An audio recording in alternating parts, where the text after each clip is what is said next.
This topic about domain and range. Before we learn about domain and range, right, we need to know a certain notation, how to represent the domain in different notation. The first notation is called the set builder notation. Okay, this is a general way of writing the set builder notation. This is read as what? The set of all x such that the condition. Example. Okay, example. This is example. The set of all x such that x is a real numbers and x is between 2 to 3. Okay, so this one, if you are to write in words, it will be the set of all real. Please copy down. Listen and copy at the same time. Real value of x such that the condition come in. The condition will be x is between 2 to 3.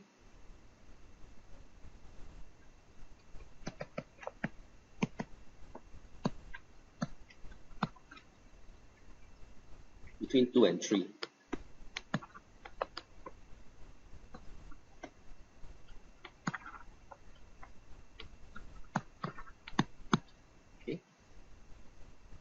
Okay, so listen and copy at the same time. So this is called the set builder notation.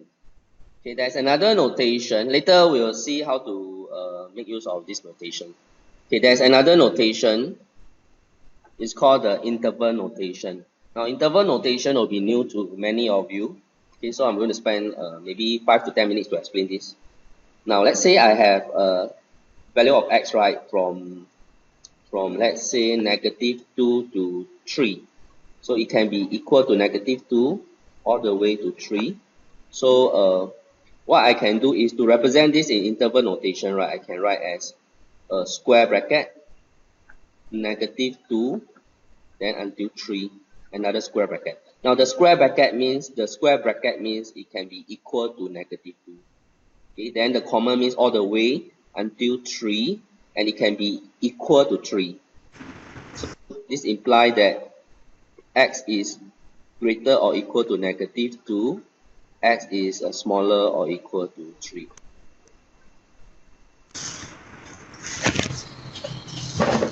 This notation here is called the interval notation. Okay? Interval notation, we use a square bracket, or later you will see a round bracket. For the set builder notation, it will be a curly bracket, then you write your condition inside. Okay? I think a set builder notation you might have seen before, but interval notation, I'm pretty sure that you never see this before. Okay? So let's continue on interval notation. You need to know a bit more about the interval notation. Now, what if, let's say, it's between minus 2 and 3 again, but this time round is not equal to negative 2 and not equal to 3. So in this case, instead of putting a square bracket, we put a round bracket. Okay, then it end at 3, and it's not equal to 3 because it's a hollow circle. Okay, so I put a round bracket. So now round bracket means it's not equal to that value. It's from minus negative 2 to 3, but it's not equal to 3, it's not equal to 2. So this one implies x is greater than negative 2, smaller than 3. There's no equal sign. What if, let's say, it can be equal to negative 2, then and from negative 2 all the way to 3, but it will not be equal to 3. So what you can do is, for equal sign, you use a square bracket, negative 2 all the way to 3. And because, right, this one is, it does not touch 3, it's not equal to 3. So you, from negative 2 to 3, then you put a round bracket. So this one implies x is greater or equal to negative 2 less than 3. Okay.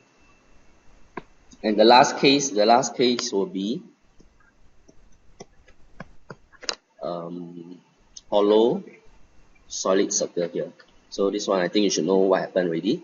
Negative, okay, it's a round bracket because it's not equal to negative 2 all the way to 3, then it's equal to 3, so it's a square bracket.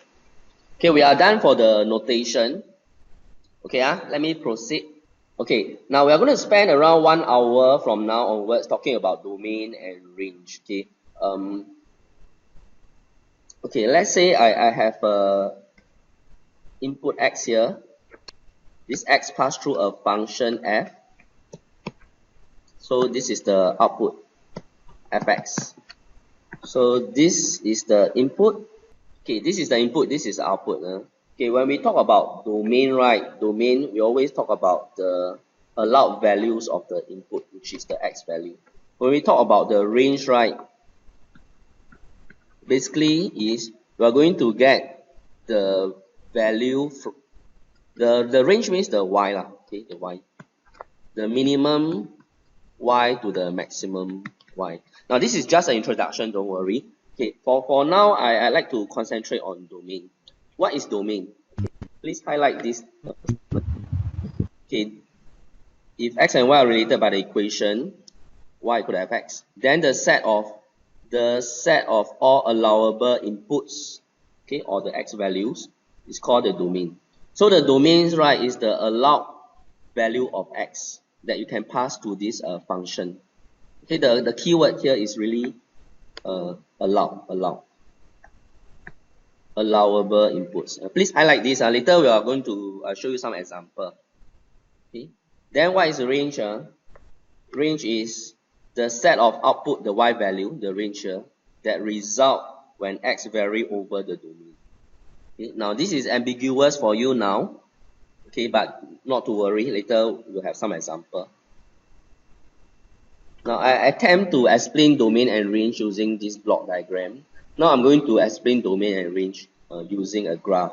Then later we have some example. Okay, now this is a function y equal to fx. What is domain again? Domain refer to the allowable inputs. So for this function here, let's say the x start from here, the x start from here and end at here. So from here to here is called the domain. This function only exists from this point of x until this point of x. So this point to this point is called the domain of this function. So for example, can I enlarge this? I hope no one is copying this part here. Okay, for example, let's say this is a 3, this is a 9. So the domain of f, okay, D stands for domain. F is the function name. The function name of this graph is f. So this is read as the domain of f. We use the set builder notation. All value of x such that x is between. Okay, so x is between. Let's say is equal to x is between 3 to 9. Okay, so this is the domain of this graph here. Is that clear? So domain is the allowable inputs. So this 3 to 9, right, is allowable values of x for this graph. Okay. Later we'll have some example here. Okay. Now I'm explaining domain based on this graph. Maybe I should also write you the interval notation. The interval notation is a square bracket because there's an equal sign. 3 all the way to 9 and it's equal to 9, so it's a square bracket again. So this is a set builder notation, and this is the interval notation. In the test and exam, in the assessment, you can either give us the set builder notation or interval notation, either one of them. But for teaching wise, I will show you two as much as I can. Okay? If I'm not wrong, you are more familiar with this. Probably you will use this more. But for me, I like the interval notation more. Okay, so probably I'll use this more. And if I remember, I will show you both. Okay? So again, this one comes from where? This one comes from here. The beginning of the lesson, we talk about set builder notation and the interval notation. Okay, you can use any of this to represent the domain and range. Okay, so now I'm going to explain what is a range. The range, right, as I mentioned to you, range is the output, that means the y values. You get the minimum y and the maximum y. From the graph, it's easy to tell. Okay, this graph, right, the minimum y is this point, the maximum y is this point. Okay. Now let me give some examples, give some values to this point here, so it's easy to explain. Let's say this is 2 and this is 10.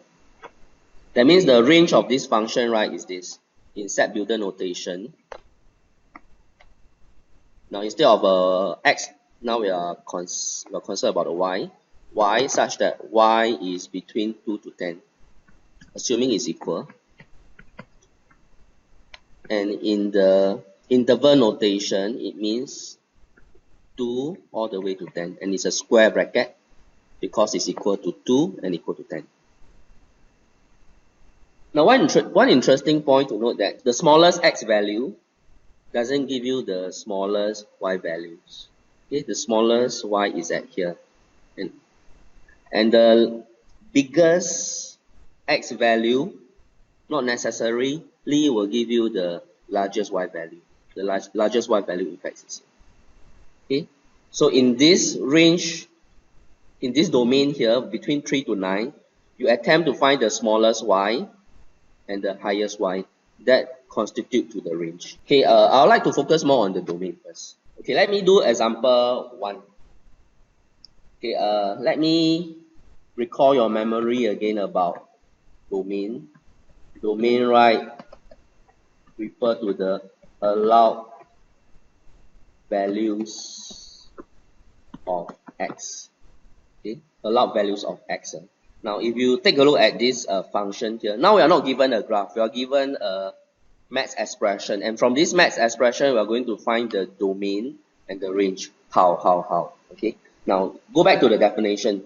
The domain is the allowed value of x. Okay, we are going to find the domain now, not the range.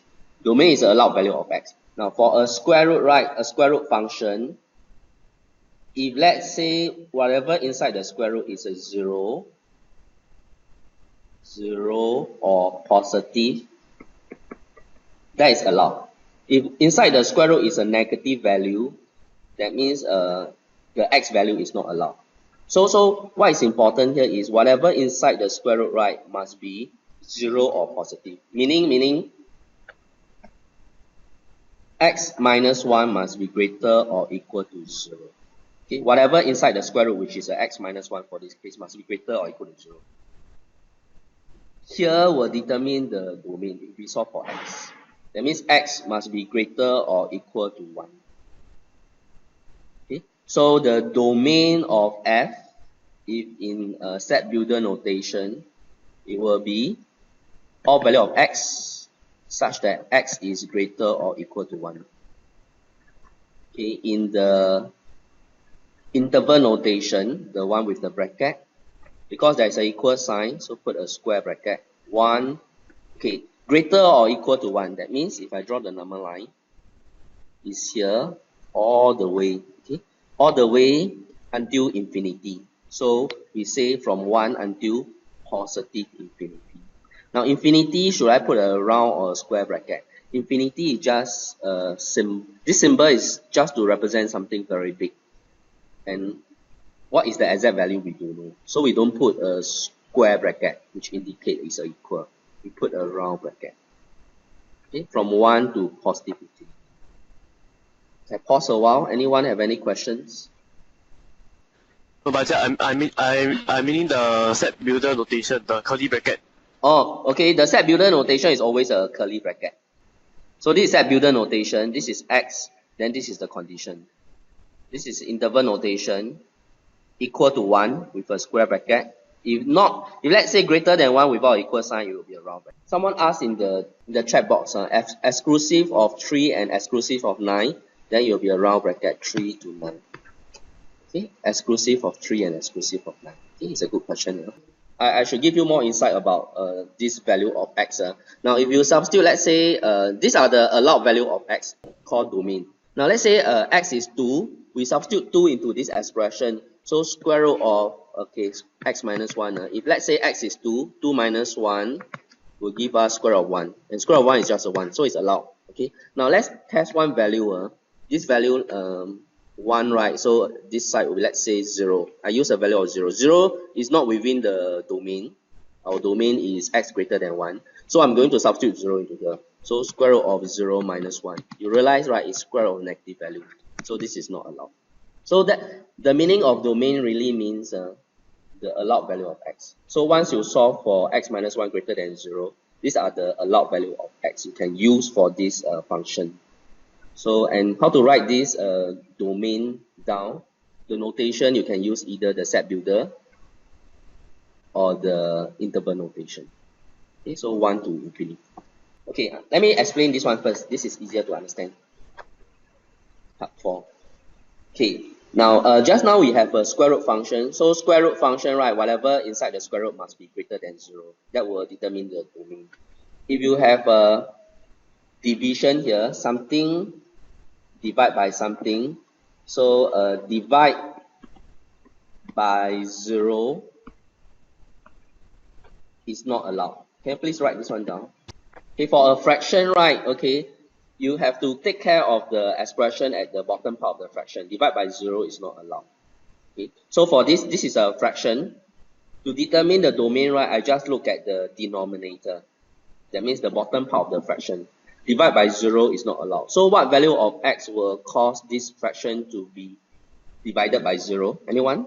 So I'm asking a question. For this fraction here, right, okay, to avoid the divide by 0, what value of x I cannot use? Anyone? 0. -1. 2. 2 I think is correct. 3 I don't think so. If you substitute 3 here, divide by 3 minus 2, it's still okay what? Okay? It's still okay. Okay, but if you substitute this x by 2, 2 minus 2 will give you divide by 0. So how to get the domain for this kind of question? What is the working? Okay, for the square root, I show you the working already. Now for this fraction, let me show you the working. Okay, for this case, x minus 2 cannot be equal to 0. Okay, so I put cannot be equal to 0 here. That means x cannot be equal to 2. So now I'm going to write in set builder and interval notation. Okay. Okay, in set builder notation first, all value of x such that I'm going to write the condition x cannot be equal to 2. Okay. Class, this one you have to read in this way. The set of all value of x. The word all value of x is not here, but this is what this set builder notation implies. The set of all value of x such that x cannot be 2. That means all value except 2. In layman term, all value of x is allowed except 2. How about the interval notation? Interval notation for this case is a bit more mafan, more troublesome. 2 here, it can run from negative infinity all the way to 2. Then it cannot be equal to 2. Then 2 to positive infinity.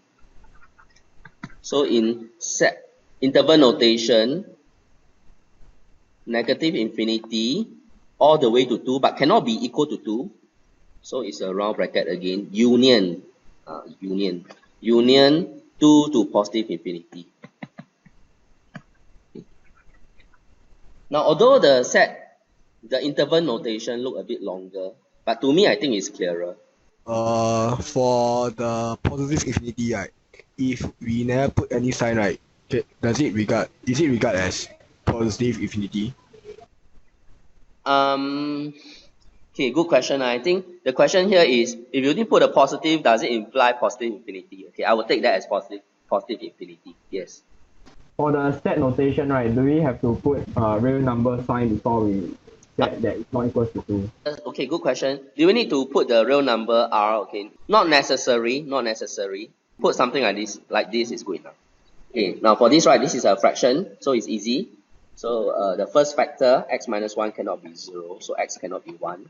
The second one, x minus 3 cannot be 0, x cannot be 3. So let me write in the notation. Okay, this one is easy to write. X not equal to 1 and x not equal to 3. All value of x such that x not equal to 1, x not equal to 3. From negative infinity all the way to 1, cannot be equal to 1. Union with 1 all the way to 3. 2 is allowed, right? 2 is allowed, right? Alright, so 1 all the way to 3, but cannot be equal to 3, so round. After that, right, 3 all the way to positive infinity. Okay, now for this case here, okay, it's a fraction again. So fraction, right, you need to see whether you will encounter the divide by 0 case. Now, what value of x will cause this to be divided by 0? Any value of x that will cause this expression to be divided by 0? So someone in the earlier class say -1. So if x is -1, what will happen? Let's see. Okay, if let's say x is a -1, I substitute x by -1. Someone in the earlier class say x equal to -1 will give this expression divide by 0. But if x is a -1, -1 you square it, there's a bracket here, so it becomes a +1. So it's half. You don't have a divide by 0. So x equal to -1 will not give you a divide by 0. So now my question is, what value of x will give you divide by 0? In fact, if you try to solve, x squared plus 1 cannot be equal to 0. I'm trying to use this method to solve. Okay, and in fact, this is true for all value of x. X squared, right, will give you a positive. A positive value plus 1 will never be a 0. So that means the domain of x, right, again, what is domain? Domain is all the allowed value of x. Okay, all the x values are allowed here. There will be no value of x that will cause this whole expression 1 over x squared plus 1 to be divided by 0. So now how to write this in set builder notation? The x, what is the condition? The condition is all value of x. So for all value of x, right, you can just say x is an element of real numbers. This one means all value of x. This is the condition. So condition, no condition in fact, the condition is all value of x. Okay, in the interval notation, means from -infinity all the way to +infinity. Okay, so square root, right? Square root, you just need to take care of whatever inside the square root must be greater than 0. Okay, because if this is not greater than 0, you have a square root a negative value, which is not allowed. Okay, so now okay, now to solve this, you cannot do this. It's not the same as equal to 0. Okay, okay. I'm trying to say this is, you cannot solve as bring a 4 over then x plus minus 2. Equal sign you can do that, but for inequality it's not so easy. You cannot do this. You cannot do this. Okay. So how to solve then? Okay, you try to factorize this. So a square minus b square is a plus b, a minus b. Okay, so this one I can change, the 4 I can change to 2 square. Okay, b is 2, so it's x plus 2, x minus 2. Factorize first. Okay, factorize first. After you factorize, you cannot say x plus 2 greater than 0, x minus 2 greater than 0. No. Okay, for quadratic inequality, the method is this. Okay, you have to draw a graph. You find the point where you cut the x-axis. Cut the x-axis at -2. Cut the x-axis at 2. Then the coefficient of x is a positive one, so it's a smiling face. Put the graph together. Smiling face. Okay, then okay, they want greater than 0. Okay, you can see this whole expression as a graph of y equal to x minus 4. So this is the y-axis. They want the y to be greater than 0. That means they want the y to be positive. So this y here is positive. This y here is positive. In fact, this shaded part here, this shaded portion of the curve, right, will always give you a positive y. Okay? And this shaded portion of the curve, right, also will give you positive y. But we are interested in solving the x. So for this positive y, x go in this direction. If your x is anything smaller than -2, okay, it will always give you a positive y. Okay, if your x is greater than 2, it will always give you a positive y. So that means, okay, this will determine the x value. X is smaller or equal to -2. There's an equal sign here because there's an equal sign here. Okay, or x is greater than or equal to 2. Okay, so the domain, the D stands for domain, G is the function name, G. The domain of G, right, is x such that x is smaller or equal to -2 or x is greater or equal to 2. In Interval notation, okay, means from negative infinity all the way to negative 2. There's an equal sign, so square bracket, union with 2 to positive infinity. I'm a bit confused about the question now. Like, what does the question want, sir? The question want you to find the domain of this function g. The domain means what are the allowed value of x. Oh, Okay, so maybe let's do a simple test. Okay, x is less than minus 2, so minus 2, less than or equal to minus 2, x is greater than 2. Okay, so maybe I use a value that is not allowed. I use this value here. I think 0. 0 is not allowed. Is it correct? If I substitute 0 here, 0 square is 0, subtract away 4 is a negative 4. So square root of negative 4 is not allowed. Correct. Okay, let's try another value. Let's say I try negative 4. Negative 4 is the domain. It's within the domain. Okay, so negative 4 I try here. Negative 4 you square, you give you a negative 4 you square, give you a positive 16. Subtract away a 4, then you square it. It's okay, because it's square root of 12. It's okay. How about I try a value here, 4. 4 you square is still 16. 16 minus 4 is exactly this again. Okay, so these are the value of x that is allowed. These are the value of x that is allowed. Anything in between is not allowed. Okay, we'll find out using maths. The working is here. No, Joe, I want to ask, right, why the sign will change? This is smaller than because you want to move the x is moving in this direction. That means your x is getting smaller and smaller and smaller and smaller. Minus 2, minus 3, minus 4. So it's moving in this direction, so x is less than or equal to minus 2. For this case, your x should move in this direction so that your y will be positive. When your x move in this direction, right, from 2 to 3 to 4 to 5, is it getting bigger? Yeah, so it's 2 is x is greater or equal to 2. Values of x. I think we repeat this a few times already. So square root, right? Whatever inside the square root must be positive. So for this case, x squared minus 4x plus 3 must be greater or equal to 0. Equal to 0 is allowed because square root of 0 is a 0. So it's a valid value. Inside the square root must be positive. Okay, so we're going to solve this equation, and by solving this equation, we find out the value of x. This x value will be the domain, the allowed value of x. Okay, let's solve this equation. Okay, so factorize first.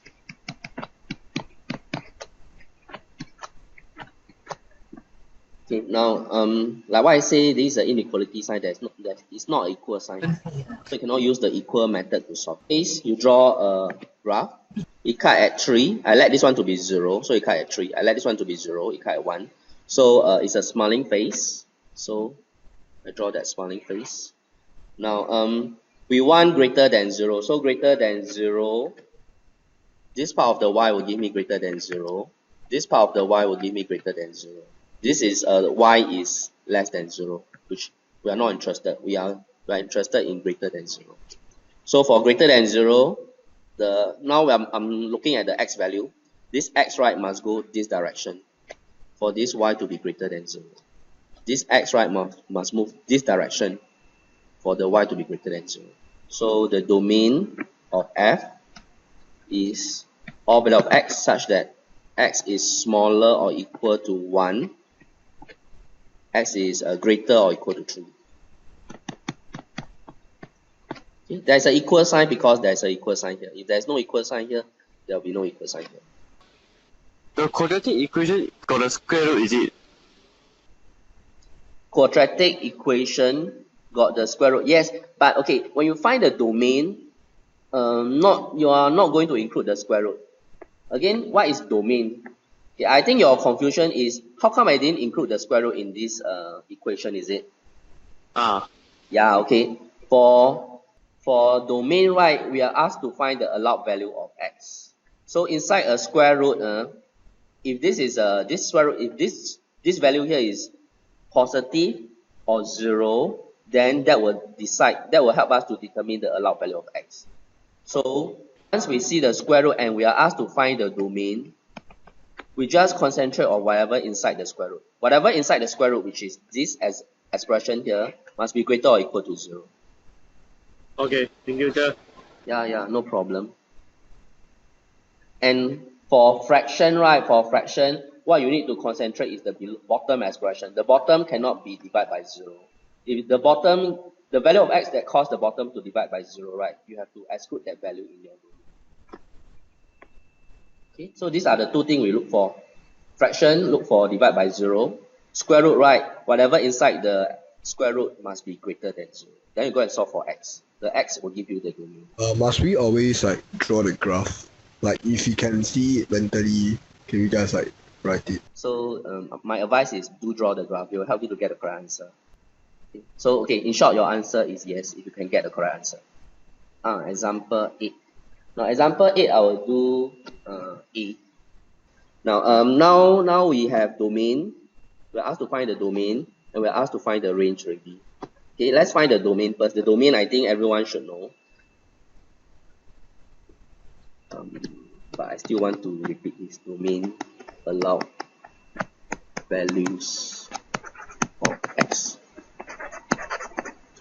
Now for the domain, right, we are only interested in what value of x is allowed. What value of x are allowed. Okay, so the 2 here will have no effect on the x. No effect on the x. So we can just ignore the 2. Again, the definition for domain is allowed value of x.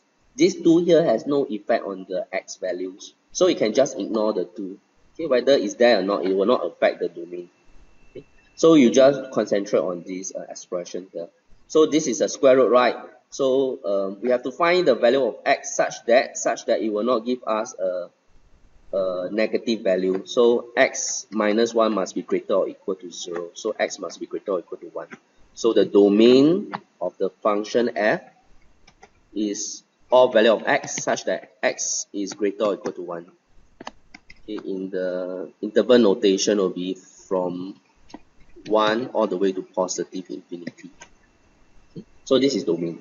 Domain, I think we have did quite a number of examples, should be okay. Now it's time for range. Class, pay attention. Now I'm explaining range. Range is pretty new to you. Okay, for range, right, we are looking for the minimum y all the way to maximum y.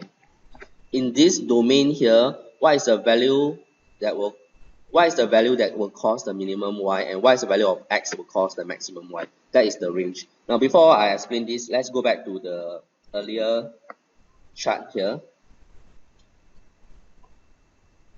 This one. Okay, so this is the domain, the allowed value of x. The range, right? Okay, the range is what? In this graph here, what is the lowest value of y? What is the highest value of y? So that will give us the range. So for this case, the range is between 2 to 10. Again, I like to stress again, not the smallest value not necessarily will give you the smallest y value. The smallest x value not necessarily give you the smallest y value. The highest, the x value, not necessarily give you the highest y value. Okay? So now we're going to find the range. Now for range, right, we are looking at the y value. For y value, we are looking this whole expression here. Now notice class, I box up the whole expression, including the 2. Because now for range, right, we are looking for the y value. Y value is everything here. Okay, everything here, okay. Means what I say, I highlight for you, okay. I box and highlight. For y, right, you have to look at everything here. And what is the lowest y and what is the highest y? Okay, let's try to deduce. Anyone can tell me this expression here, what is the minimum y value you can get? Make a guess. Anyone? Okay, say the minimum value of y is 2. Okay, that is correct. Okay, why the minimum value of y is 2? Because this square root here, okay, 2 plus a square root of a number. Now this square root here, for this example here, the 2 plus some number here. So this number we want it to be the lowest. Because we want to find the minimum y. Y equal to 2 plus square root of some numbers. We want this to be the lowest. And the lowest for this case is 0. when x equal to 1, 1 minus 1 will give me a 0. Square root of 0 is 0. So 2 plus lowest is 0. This circle expression, the lowest it can be 0. It cannot be negative value. It's because you can never get a negative value in this circle expression. So the lowest is 0. So 0 plus 2 is 2. So the minimum y is 2. What is the maximum y? Anyone want to try? 2 plus what value here can give you the maximum y? Infinity. Infinity is correct. Okay, this square root right can go to infinity. Let's say whatever inside the x, let's say x is a infinity value. Infinity minus 1 is still infinity. You square root infinity, still infinity. Because infinity is so big, even you square root it, still infinity. So infinity plus 2, still infinity. So the maximum y is actually infinity. So now I'm ready to write the range. The range of f. Okay, now instead of x, right, I'm going to write a y. Because range we are talking about y. Y, the lowest is 2, can be equal to 2, and less than infinity. Or in fact, for this case, normally we write in this manner. Y greater or equal to 2. I think it's easier to write this way. So in interval notation is from 2 to positive infinity. Class, if you ask me whether is it easy or not, it looked very easy, but actually range and domain is not an easy topic, okay? It's not an easy topic. Especially the range.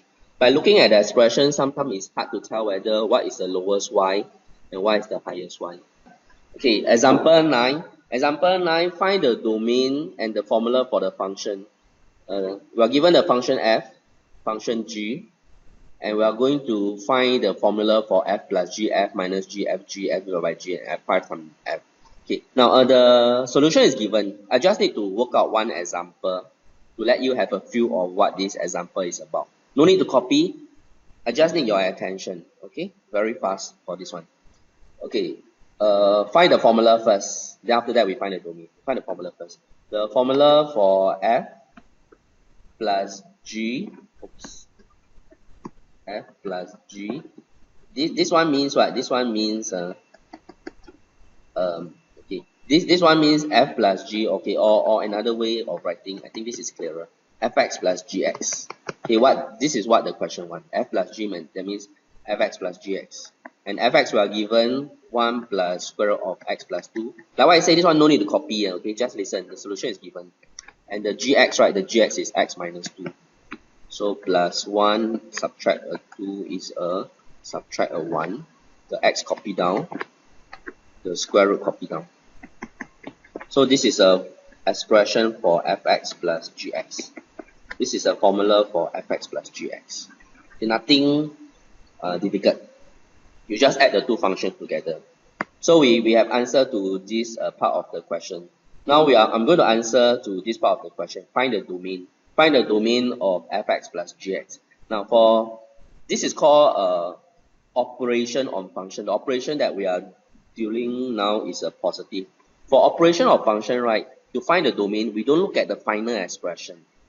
We don't look at this expression to find the domain. What we do is, we find the domain of f, we find the domain of g, then after that we find the intersection of these two domains to get the final domain of f plus g. Okay, what I mean is this. Let me demonstrate now. To find the domain of f plus g, I'm going to find the domain of f first. I'm going to find the domain of f first. So domain of f, x plus 2 must be greater than 0. So x must be greater or equal to negative 2. So is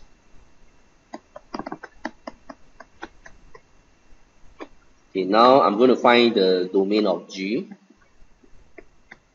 Okay, g is x minus 2. So what value of x is allowed? For this case, whatever value of x, right, it will not give us any problem. So all the value of x are allowed. So for this case, we just say x is a real numbers. Now, if you want to find the domain of f plus g, this will be the intersection of domain of F and the domain of G. Okay, how to find the intersection? Okay, let me draw the number line. So for F, right, okay, I use the red color.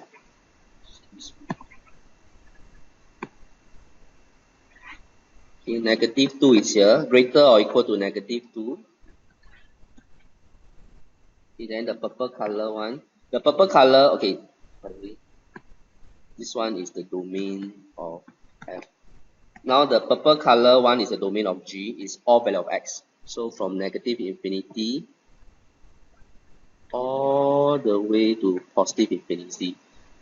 This is the domain of G. So now the domain of F plus G, right, you just find the intersection.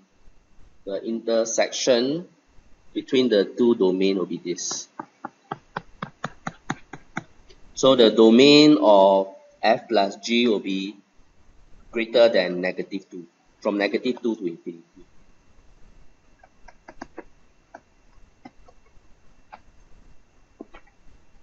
Okay, so this, if you have two functions add together, subtract or multiply, if you want to find the domain, don't look at the final expression. Just look at the function F, the domain, look at the function G, the domain, then you find the intersection. So how I find the intersection? I draw the number line.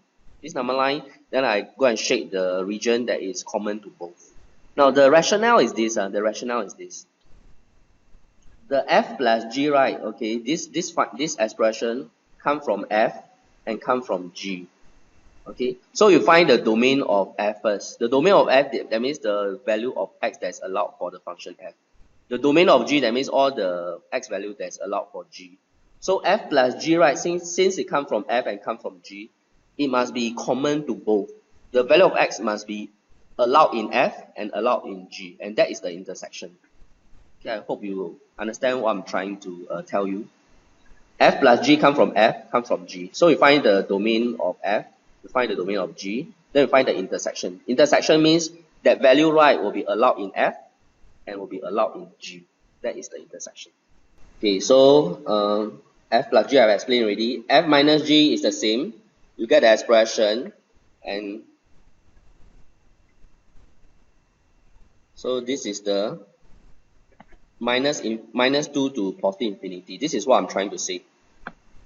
Okay, great. Your x is greater or equal to -2. In interval notation means from -2 to positive infinity. Okay. So let me conclude what is going on. Okay, if you want to find the function f plus g, f minus g, or f times g, okay, you highlight this, please. We define the domain to be the intersection of the domain f and g. This is what I'm trying to explain to you just now. So to get the domain of f plus g, f minus g, f multiplied by g, you find the domain of f, you find the domain of g, then after that you find the intersection. Okay? The keyword is really intersection. Now how about f divided by g? F divided by g is still the same, you find the intersection of f and g, but at the same time, because this is a fraction, the g is a fraction, you have to find the value of x that cause the g to be 0. You have to exclude the value of x that cause the g to be 0.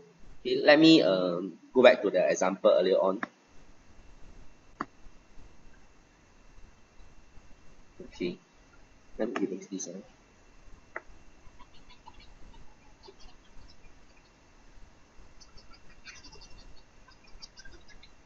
Okay, f divided by g is a bit special.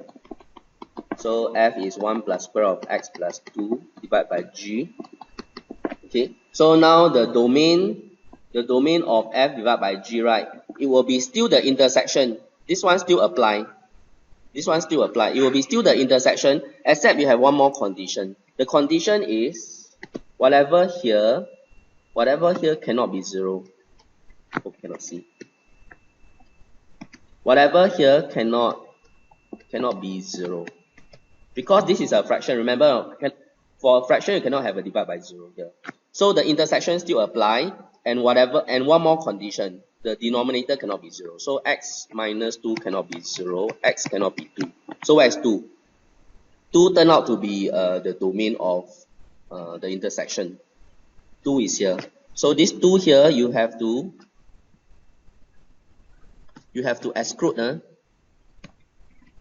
You have to exclude this value of 2. That means the domain of f divided by g, right, is from, I think interval notation might be easier, from negative 2 all the way to 2, cannot be equal to 2, union with 2 to positive infinity. Okay, so f divided by g is still the intersection plus one more condition. The condition is the denominator cannot be 0. Okay, this is explained here. Okay, this exclude gx equal to 0, and this here x plus 2 is removed. We remove the x plus x equal to 2. Now I tell what maybe what you should do. I think most of the answers are here except this drawing here. Can you please draw this one down into your notes? Put this one down in your notes. I think this drawing is good. Okay, you maybe take 1 minute to copy this drawing down. The rest no need to copy. Now let me draw you a diagram to explain composite function. Let's say I have an input x to pass through this block diagram, this function here. Maybe for you this is a program. The input pass through this program, then we have an output. Okay, fx. Okay, fx is our output. Now this one is a single function. Let's say this function, this output here pass through another function g. Okay, so now this input to g, right, is fx. The input to g is fx. So this output here will be g, and the input now is the fx here. Okay, and this function here we call this a composite function. Please take down this diagram. I think this diagram not too bad. It help you to understand composite function visually. So we have an input x. We go through two functions. We go through the function f first. After that, the output of this function f pass through the input of g. Then we get a g fx. So the first function, the x pass through is f. After that, it pass through g. G is the final and the last function. And this g fx is called a composite function. Now, composite function in maths, we like to denote using this symbol here. It's a hollow circle. So, I think A, the solution is given. I just quickly run through with you.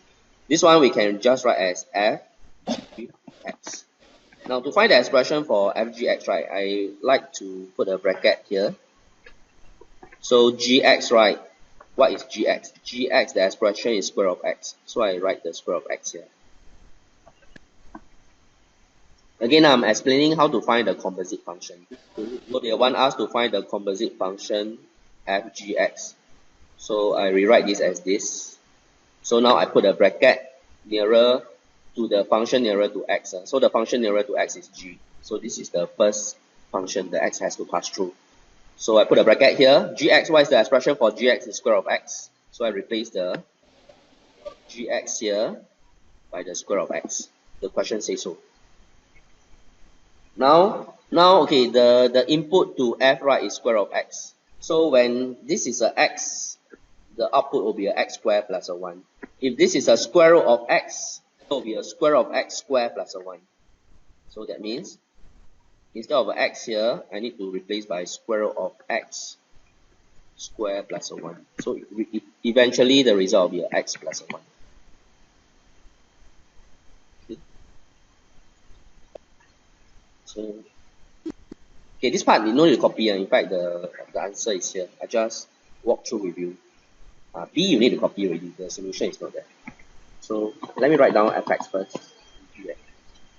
Fx x squared plus a 1. Gx is the square of x.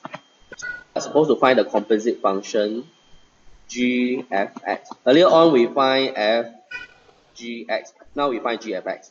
So what I do is I will usually put a bracket here. The function nearer to x, put a bracket here.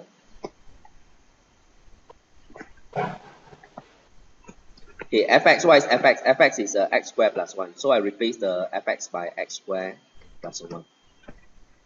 Okay, attention here. So if this is x here, I will have a square root of x.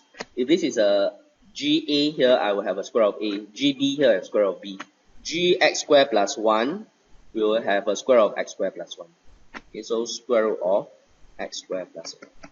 Okay, so this is the composite function. Let me draw you a block diagram again for inverse function. Let's say I have input x. It pass through the function f. Okay, so the output will have a fx. Now this output fx, right, it pass through another function g.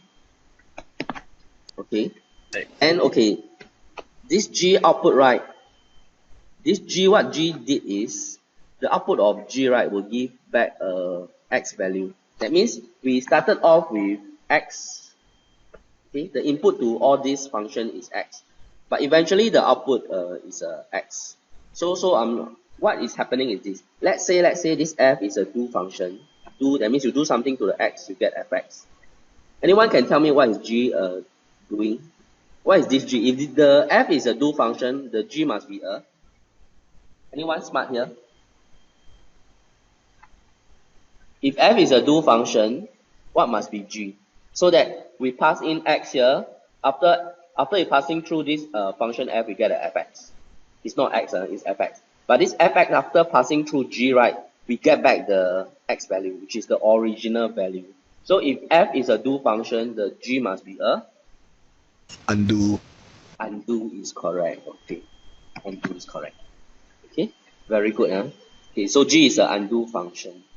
Okay, so because what it does is this, f do something to x, f do something to x, then g, right, undo what f do to x.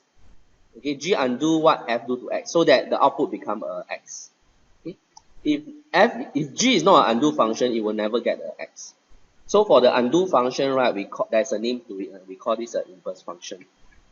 Inverse function of f, because f do something to x, right? So this g, right, is an inverse function of f. It inverse what f did to x.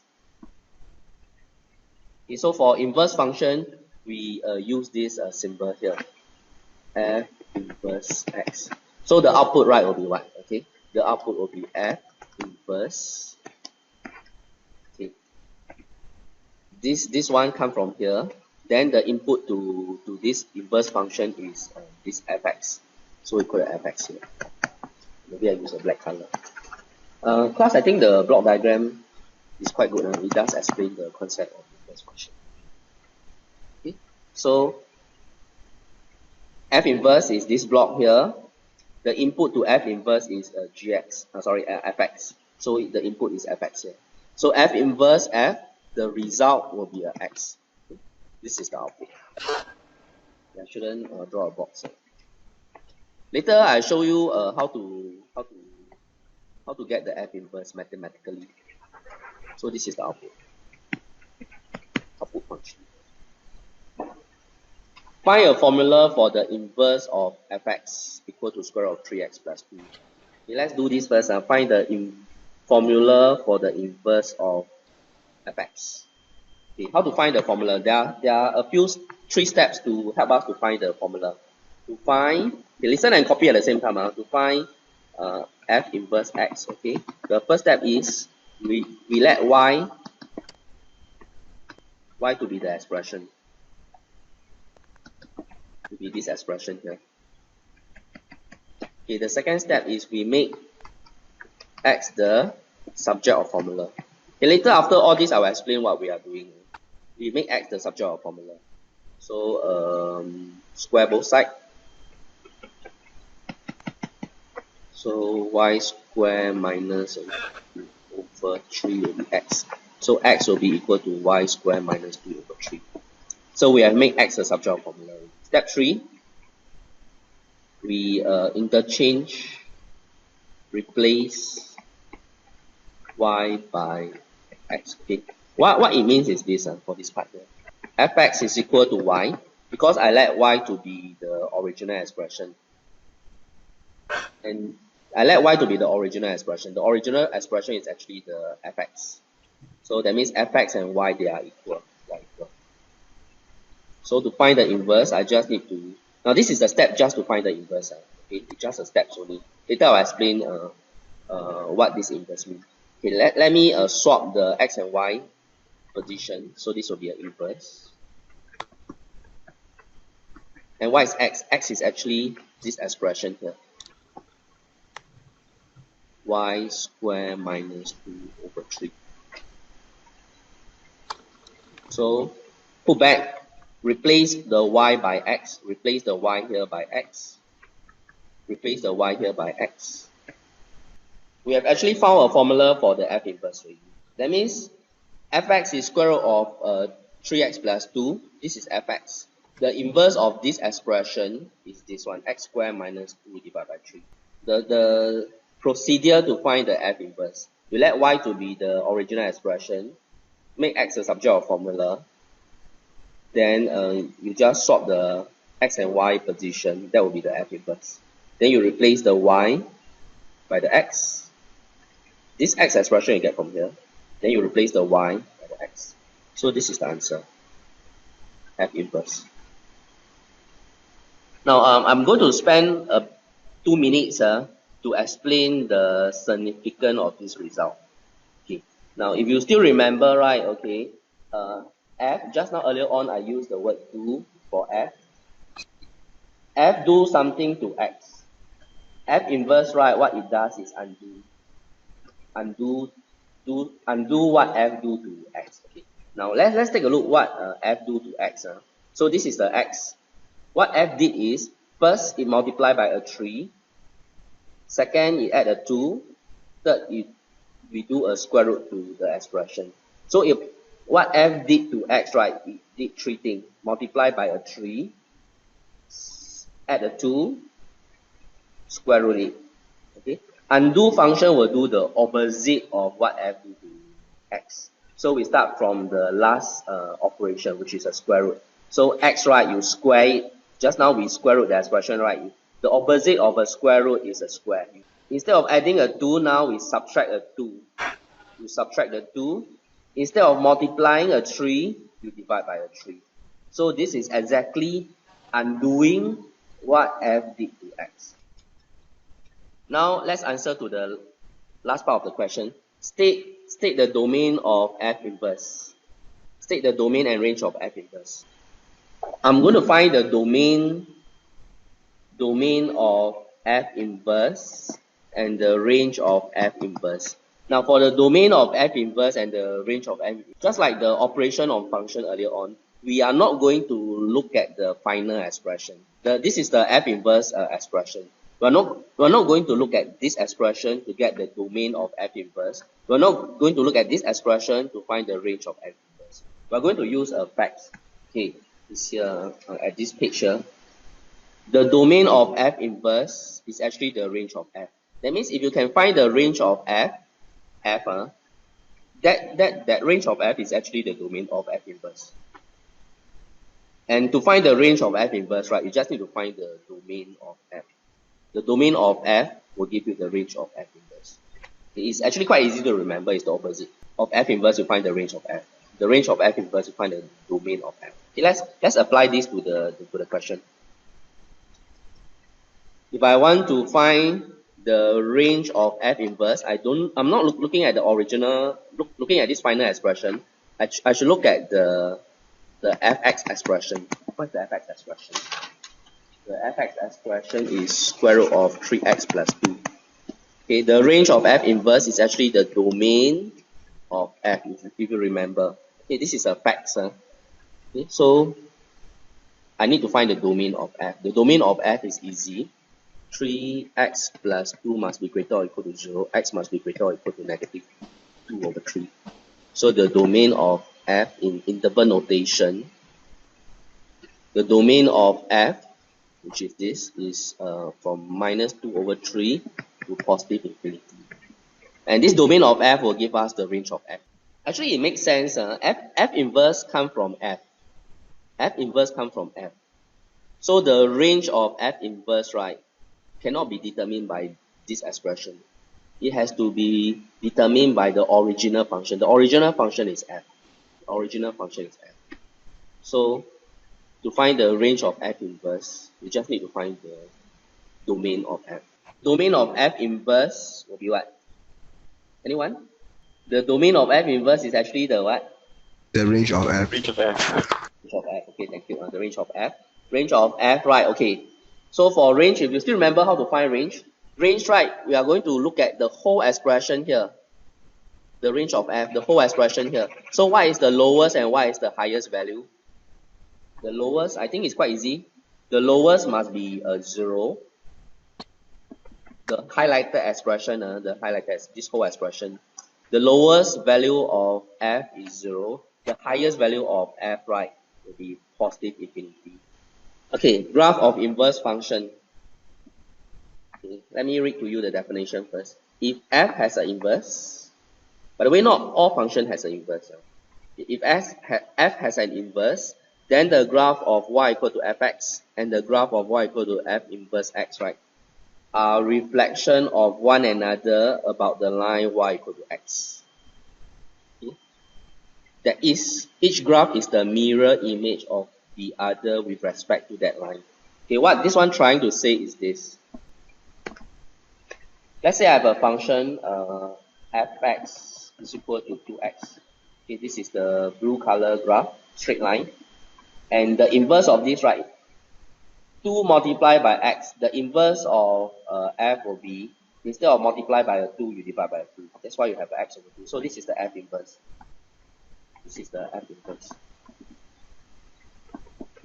Okay, so if I'm going to draw the 2x, the straight line, I'm sure you know how to draw a straight line, 2x. And I'm going to draw the half x, right, the straight line half x, which is the f inverse, which is the inverse of f, which is the green color line.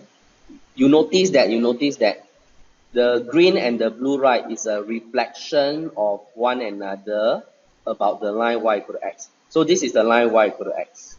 This point here, after the reflection, it will be refraction. It will be somewhere here. Okay? This point here, after the reflection, it will be somewhere here. And the line of reflection is y equal to x. Y equal to x. This is what this one trying to say. Now, let me explain this concept again using the last example to make you understand better. Okay, we are given the graph. The graph of H inverse is a curve passing through these 3 points. Okay, so we first have to sketch the H inverse first. Sketching the H inverse is easy because they give us the 3 points. We just join the 3 points together. That will be the graph for H inverse. Now sketching the hx, right, okay, this one you need some knowledge. You need the earlier knowledge. Okay. Now let me sketch the H inverse first.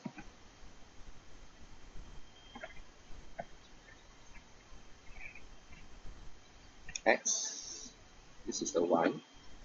Okay, 0, 0 is 1 point. 0, 0. Then let's say we have a 1, 1 here. Okay. Then 0, 0, 1, 1, 1, 1, 3, 9. Okay, 3, 9. 3, 9 later then I sketch.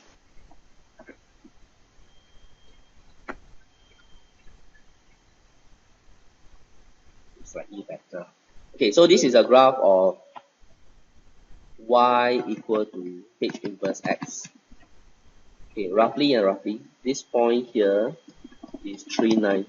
When x is 3, y is 9 here, roughly. Okay, so I based on these 3 points to draw this graph y equal to h inverse. Now I'm going to draw the hx. How to draw the hx?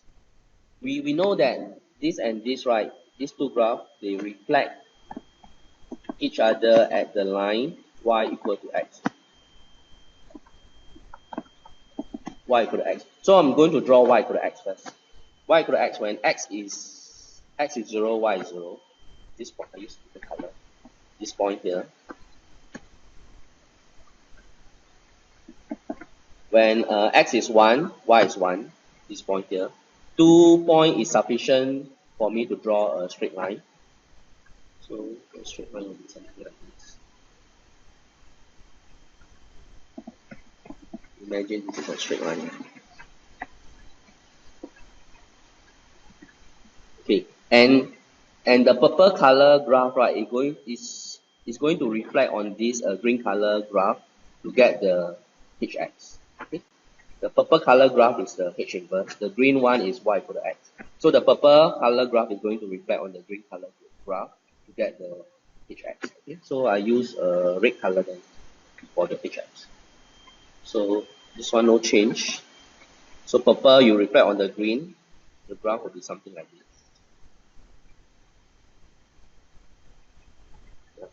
So this is the graph of y equal to hx. So the purple one is y equal to h inverse. This is y equal to hx. The purple and the red is actually reflected each other on the line y equal to x. So you have to know these facts in order to do this question. They only give you the coordinate for h inverse. They didn't give you the coordinate for h. So you have to know that the purple, after we reflect on the green color line, it will give you the red color one, which is the hx.